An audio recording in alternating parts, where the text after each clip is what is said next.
When it comes to season 4 of The Equalizer,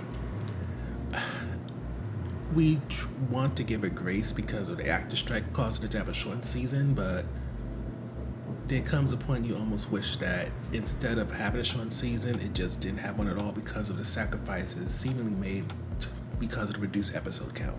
So to give you a bit of a gist of what happens this season, when it comes to Robin, a lot of the stuff that was built up to in the end of season 3, it is shown in the beginning of season 4, maybe to the midpoint, but then it kind of falls off, and then Robin just gets stuck in this episodic case situation with a small bit about her questioning if she can have a romantic life considering how dedicated she is to her work life. Beyond that, Harry, Mel, Delilah, and Aunt Vi do have some traction with their storylines. Delilah, especially as she is about to graduate high school, isn't sure what she wants to do in the military or what she wants to do in order to be of better service to her community and potentially the world.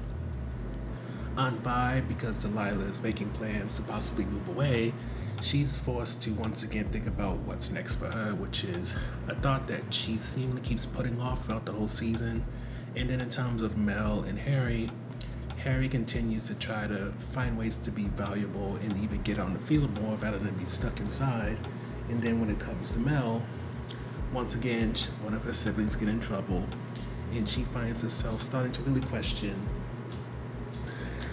how much can she dedicate herself to this life, especially as some of her past while she was in the military gets dug up and really pushes her to the brink. And last but not least, even though we kind of think he is least, when it comes to Marcus Dante, because Captain Watkins is really trying to hone in on what is he doing, trying to stop him from helping a vigilante, especially since said vigilante is benefiting greatly from using NYPD resources, he's having a push and pull when it comes to his captain. And on top of that, with his father out of prison and him having to vouch for him for a lot, this leads to them having a close relationship but not a loving relationship. And it leads to a confession that should potentially rock Dante's world, assuming he actually decides to look into it. So get into the review portion.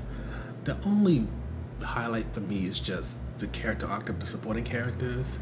For what he wanted to talk about Mel meeting another one of her siblings and her having to deal with her grief and the secrets that she has, and also a secret that Harry keeps this season. There's something good going on for her. And then when you speak about Harry specifically, between that one secret, then you add in his continued use. No. When you add in that one secret, then him working with Fisk, then him creating an AI program called Mel to try to help their Equalizer team, it leads to a lot of things that could have potentially gone really bad. And it really taps into the idea of whether AI can really be helpful, especially, well, not especially, but even in the hands of someone like Harry.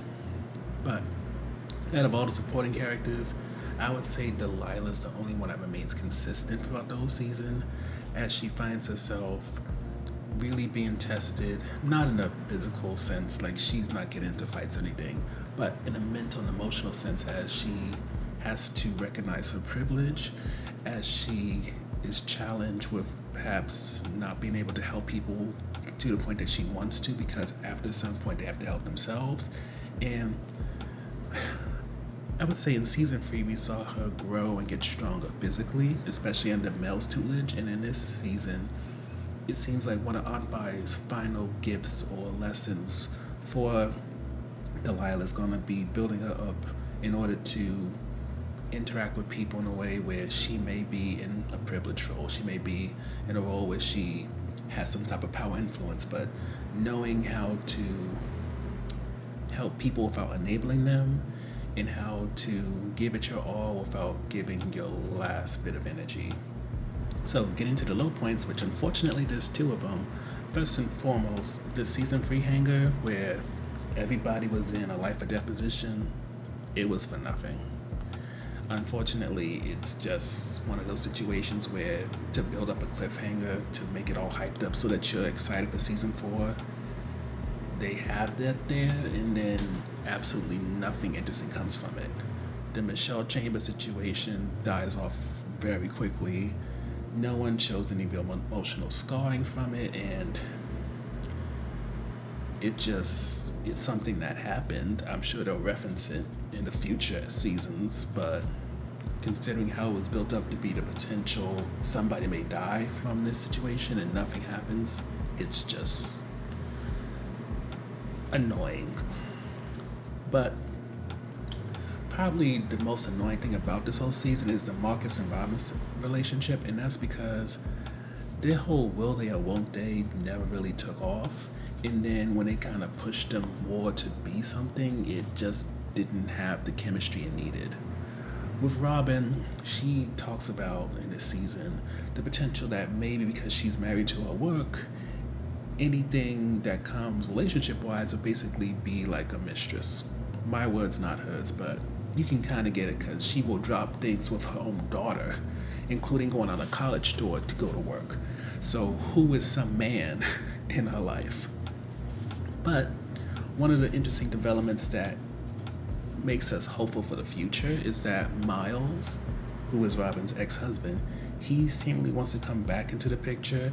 And considering where Robin and Dante leave things at the end of this season, I hope so much that they drop those two being together and rekindle the Miles and Robin situation, if for the very least, so that Robin can get the kind of personal development or character development, whichever way you want to put it, that we've been seeing with Mel, Harry, Vine to a certain degree, and also Delilah. Because at this point, besides knowing that Robin was a bit of a bad kid, went into the military, got out because she saw too many messed up things happen, and that she got divorced and, got a kid out of that marriage. Oh, and that she's a daddy's girl.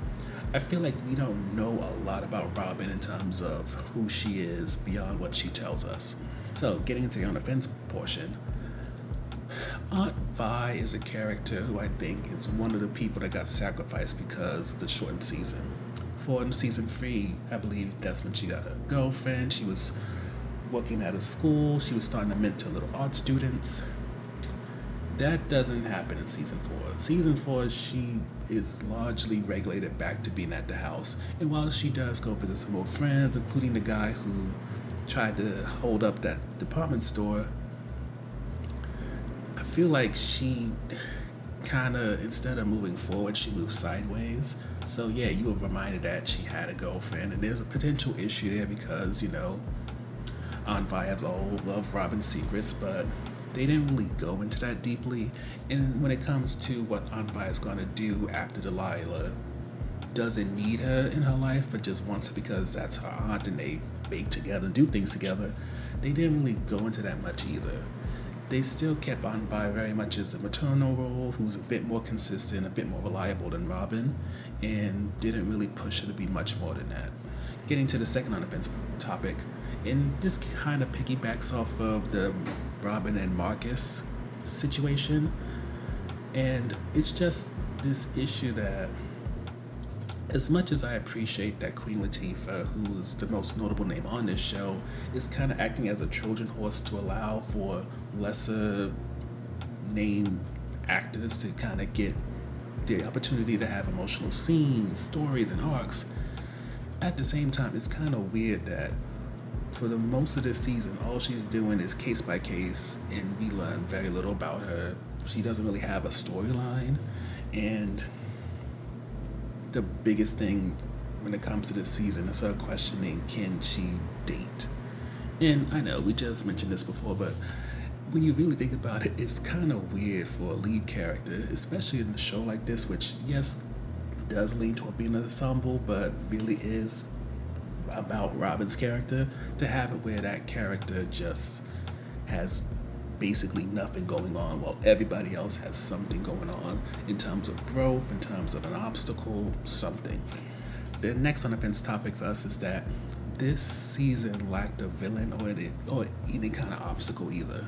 Like Captain Watkins, unfortunately, she seemed to be all bark and no bite when it came to trying to rein in Dante or even maybe impede him helping Robin in any sort of way. He basically, for lack of a better way to put it, he gave her the finger and kept doing what he wanted to do, especially when it came to catching a cop killer. And then when it came to other people, like there's a new CIA director named Diane Green. who's involved in the whole Michelle Chambers case. And despite, in order to protect Michelle at the time, Robin killing CIA agents, Diane doesn't do anything to her, never mind to Fisk for losing Michelle in the first place. And on top of that, there's this mystery person who sits in one of their meetings between Fisk, Robin, Diane, and it doesn't get looked into. It's mentioned that Fisk would like Harry to look into it, but unfortunately it's one of those topics that seemingly like so much is going to be pushed off to season 5, which is going to have a proper 18 episode count. In the last on the fence topic, even though technically we could add one more and that's how many storylines just went silent, but I feel like I'm starting to repeat myself. But getting to the last topic. The last topic is Detective Marcus Dante as an on the fence topic, and that's because when it comes to the work of being an equalizer, Detective Dante is an asset, but he's also an asset that feels replaceable. All that Robin needs is someone on the force who's trying to do work, the good work, and is willing to bend the rules a little bit. It doesn't necessarily need to be Detective Dante, it just happened to be Detective Dante. Now, beyond him throwing in the NYPD whenever Robin needs them, he doesn't give much to this show. Again, as a love interest, terrible. I don't see the chemistry. I feel like he's in awe of Robin, and when he realizes that she's a real person who will hold him accountable, wants something more from him, he gets very whiny, he gets very defensive, and he feels like he's too immature for her, if not insecure. Which is why we still think Miles would be a much better option, but again, we're trying not to repeat ourselves. Getting back to just Detective Marcus Dante, between the relationship with Robin, him really just feeling like a tool more than an actual person who's useful, and then the whole storyline with Big Ben and all that came about, which was pretty much nothing, he just doesn't feel like he's worth the screen time that he's given. And it makes it so with how things ended with this season, there was a hope that maybe, just maybe, they may lessen him or even write him off, but unfortunately, it seems he'll return to season 5 in some type of capacity. It's just not clear in how much of a capacity he may return, especially considering all that happens in the season finale. But overall, when it comes to The Equalizer season 4, to be fair, it's a bit of a transitionary season, and I would say, if you want to be nice, the writer's strike and actor strike probably made it so that this season was just so CBS could put something on their network that's new and not a game show, reality TV show, whatever. And because of that, the season suffered.